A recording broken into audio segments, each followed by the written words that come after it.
तो दोस्तों, क्योंकि रिश्तों के भी रूप बदलते हैं कि आज के एपिसोड की शुरुआत तो वहीं से होती है जहां वृंदा और अंगद सबके सामने अपनी सच्चाई का मकसद बताते हैं। वृंदा कहती है कि वे यहां सिर्फ वर्कर्स के भले के लिए और फैक्ट्री में हो रहे गलत कामों को रोकने के लिए आए हैं।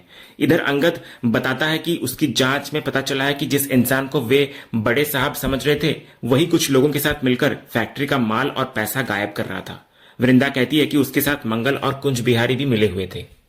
इसके बाद अंगद अपनी भावनाओं को व्यक्त करते हुए कहता है कि वो वर्कर्स के बीच इसीलिए रहा ताकि उनकी मुश्किलों को करीब से समझ सके। इसके बाद वो दो बड़ी घोषणाएं करता है कि सभी वर्कर्स को उनका रुका हुआ मुआवजा मिलकर रहेगा। वृंदा आगे कहती है कि वे सभी वर्कर्स को फैक्ट्री में हिस्सेदार बनाएंगे और उन्हें कंपनी के शेयर्स देंगे। फिर अंगद कहता है, तो फिर आज से आप लोग सिर्फ वर्कर्स नहीं होंगे बल्कि इस फैक्ट्री के मालिक भी होंगे। ये सुनकर सभी वर्कर्स खुशी से तालियां बजाने लगते हैं। इधर जब नंदू पूछता है कि अब यूनियन लीडर कौन बनेगा, तो अंगद उसको कहता है कि वो उसे साहब न कहे और अंगद बोलकर बुलाए और बताता है कि नया लीडर उन्हीं में से कोई एक बनेगा। तभी वृंदा को चक्कर आने लगता है और अंगद उसको सहारा देकर अंदर ले जाता है।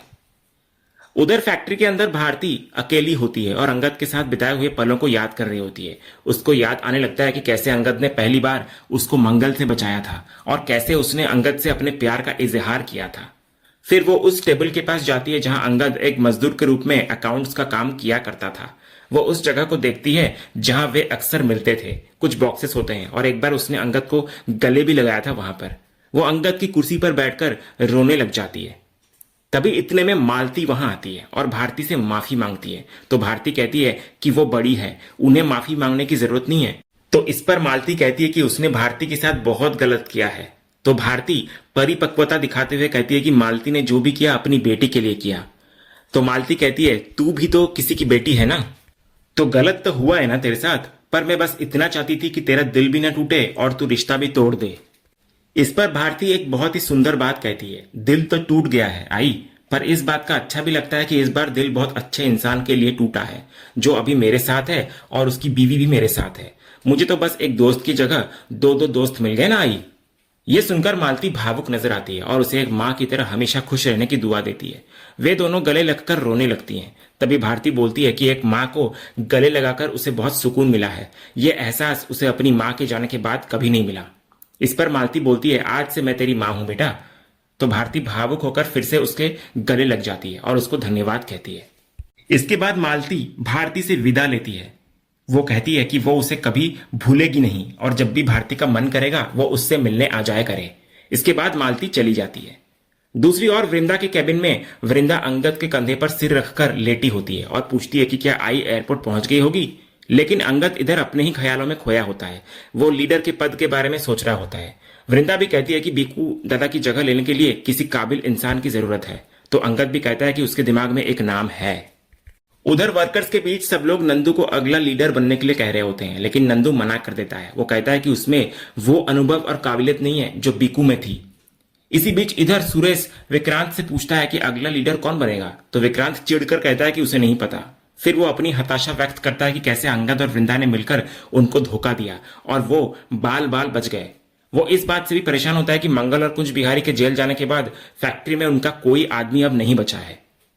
अगले दृश्य में अंगद और वृंदा वर्कर्स के पास आते हैं। नंदू फिर से लीडर बनने से इनकार करता है, लेकिन अंगद उसको मनाने की कोशिश करता है और कहता है कि वो इस पद के लिए सबसे बेस्ट कैंडिडेट है क्योंकि वो मशीनों और काम को बहुत बारीकी से समझता है। लेकिन नंदू अनुभव की कमी का हवाला देकर फिर से मना कर देता है। इसके बाद जब नंदू मना कर देता है तो वृंदा एक नया नाम सुझाती है। वो कहती है कि लीडर कोई ऐसा होना चाहिए जो बीकू दादा को करीब से जानता हो और उनकी तरह सही के लिए लड़ सके। तो अंगद तुरंत समझ जाता है। फिर वृंदा खुलासा करती है कि वो नाम कोई और नहीं बल्कि भारती है। ये सुनकर सब लोग हैरान हो जाते हैं, खास करके भारती। तभी अंगद इस विचार का पूरा समर्थन करता है। वो मजाक में कहता है कि भारती झगड़ा करने में नंबर 1 है, सबसे लड़ लेती है और सबको अपनी बातों में ले आती है। फिर वो गंभीरता से कहता है कि उसने देखा है कि कैसे उसने वर्कर्स से कागजों पर साइन करवा लिए थे। वो कहता है कि उसे विश्वास है कि भारती इस जिम्मेदारी को दिल से निभाएगी और एक अच्छी लीडर बनेगी। इसके बाद जब एक वर्कर यह कहकर आपत्ति जताने लगता है कि वो एक औरत है, तो वृंदा एक शक्तिशाली जवाब देती है कि जब देश की प्रेसिडेंट एक औरत बन सकती है तो भारती हमारी यूनियन लीडर क्यों नहीं बन सकती। तभी नंदू और कजरी भी इस फैसले का समर्थन करते हैं और धीरे धीरे सभी वर्कर्स सहमत हो जाते हैं। लेकिन इस जिम्मेदारी के बोझ से भारती घबराने लगती है और कहती है कि मैं कैसे बन सकती हूँ। इतना बोलकर वो अंदर भाग जाती है। तभी वृंदा उसके पीछे जाने लगती है, लेकिन अंगद उसको रोक लेता है। वो कहता है कि उसे अकेला छोड़ दो क्योंकि ये सब उसके लिए नया है और बीकू दादा की जगह लेने की बात उसे भावुक कर गई होगी। अगले सीन की शुरुआत अंगद और वृंदा के एक हल्के फुल्के पल से होती है। अंगद मजाक में शिकायत करता है कि अब उसे छिप छिप कर आने और रोमांच करने में जो मजा और थ्रिल था वो खुलेआम आकर नहीं मिल रहा। तो वृंदा अपने पेट की तरफ इशारा करके कहती है कि असली थ्रिल तो अब शुरू हुआ है। वो अपनी चिंता व्यक्त करती है कि पहले अक्षय और माधवी को संभालना, फिर काम, और अब ये नई जिम्मेदारी, ये सब कैसे होगा। तो इस पर अंगद उसको शांत करता है और कहता है कि बच्चा अपनी किस्मत लेकर आता है, इसलिए सब अच्छा होगा। वो उसे तनाव न लेने की सलाह देता है। फिर वो अपनी चिंता जाहिर करता है कि भारती के मना करने के बाद अब लीडर कौन बनेगा।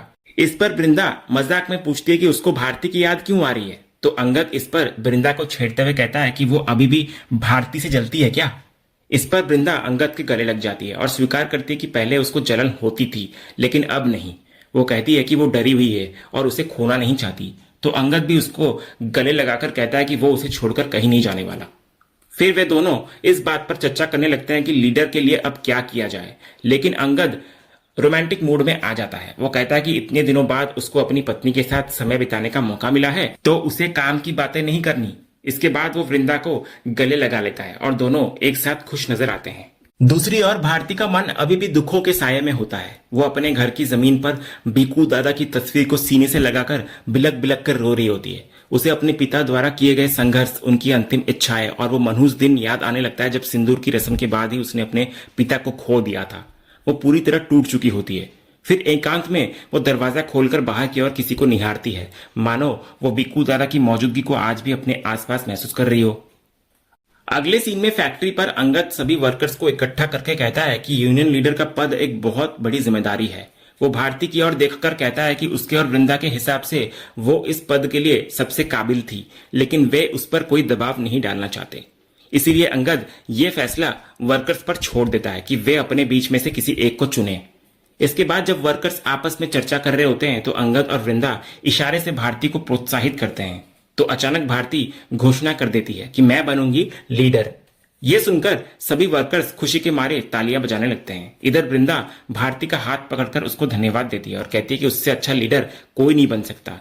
फिर वो उसे गले लगा लेती है और इसी सीन के साथ आज का यह एपिसोड यहीं पर खत्म होता है।